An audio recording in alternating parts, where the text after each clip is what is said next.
Welcome everyone to NoDQ&A video here on NoDQ.com. I am the owner of NoDQ and Rift. Last night was WWE TLC, the final pay-per-view offering from WWE for 2011. Quite an eventful show. A lot went down. Got a lot of questions here regarding it, so let's dive right in. So even though everything with the World Heavyweight Championship went down like that at TLC because of Mark Henry's apparent injury, do you feel that Daniel Bryan's victory was a little rushed? Well, here's the thing. First of all, I was not surprised that Daniel Bryan won the World Heavyweight title. As I mentioned before over the past several weeks, with the whole losing streak that was going on with him, I expected that at some point he would win the World Heavyweight title. Just because that's how WWE has booked things in the past with the Money in the Bank winners. Don't ask me why, it's just how they do it. They have the guy lose a lot before he wins the title.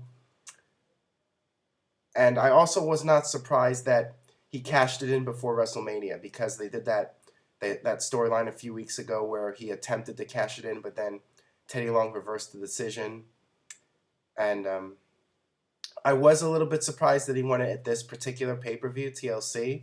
But I guess, like you mentioned in the question here, Mark Henry apparently has some sort of pulled groin injury, and they felt they wanted to do a surprise and have Bryan win the title at this pay-per-view, which, I'm fine with. I just think that perhaps they should turn him heel or do something different with him now that he won the title, just because they had that whole losing streak going on with him, and, maybe change his demeanor now, make him a cocky heel, and perhaps build him up and make the title mean something again.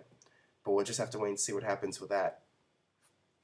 Daniel Bryan, CM Punk, and Zack Ryder as champions in a pay-per-view with no appearance or mention of John Cena whatsoever. Did the internet smarks finally win?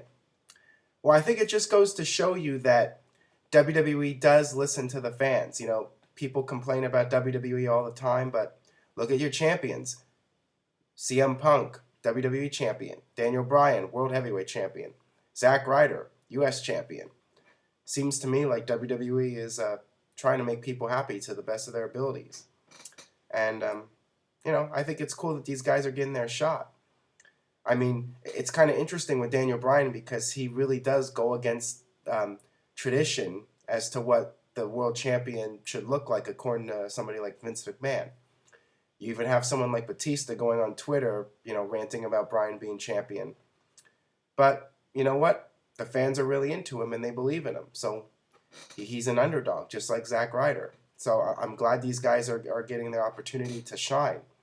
Now, I'm not really sure if Daniel Bryan will be a long-term successful champion, just because it's really hard to believe that a guy of his stature could beat somebody like a Kane or a Batista or someone like that. It's just not believable. I look back at that feud with Rey Mysterio and Kane. It's a good thing to push Rey Mysterio just because he's entertaining and he's popular with the fans. So it just makes sense to push him. But to make him a world champion, to have him dominate the big men, it's not believable. But like I said, I'm glad these guys are getting their opportunities. And even if he's a short-term champion, at least it shows that even if you're someone like Daniel Bryan, not the biggest guy in the world, you can still make it in WWE and be a top guy. So good to see that. And I think it's good for morale in the WWE locker room, because now any guy in that locker room could be a world champion, and I think that gives them a lot of drive and desire to try to push themselves to the limit and make something of themselves. I understand that the new Cena Sucks t-shirt is selling quite well, but do you think there is any other reason why they've decided to pull this stunt?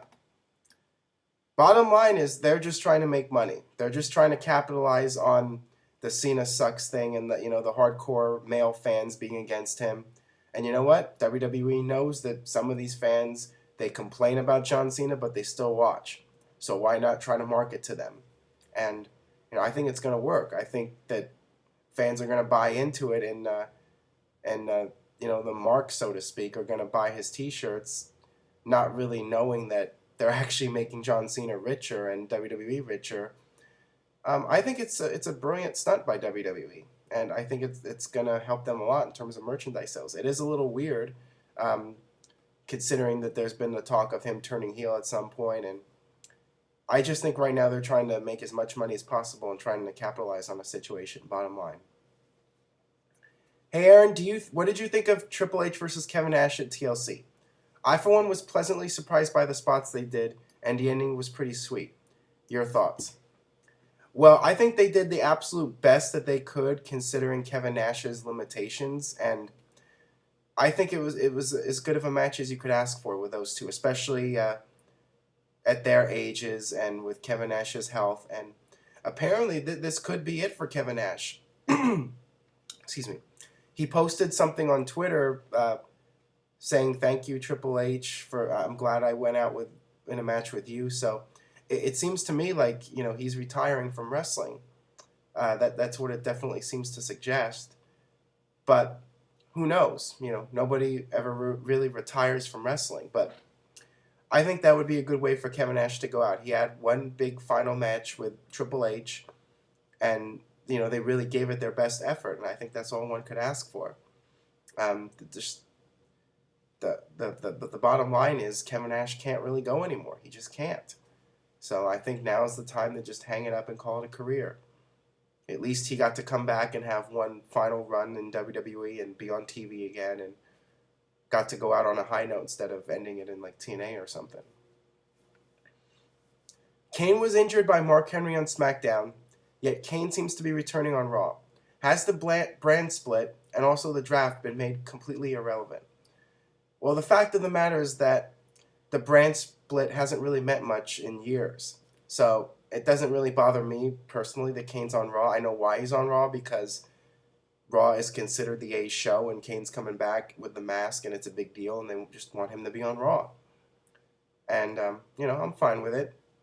It just, SmackDown's usually considered the better show in terms of wrestling matches and whatnot. So why not just have Kane on Raw? He's more of the sports entertainer, and I think he belongs on the A show. All right, that'll do it for today's edition of NoDQ&A video here on NoDQ.com. Make sure you subscribe, youtube.com/NoDQCW, and I'll be back later this week with my thoughts on Raw and some more of your questions. So stay tuned.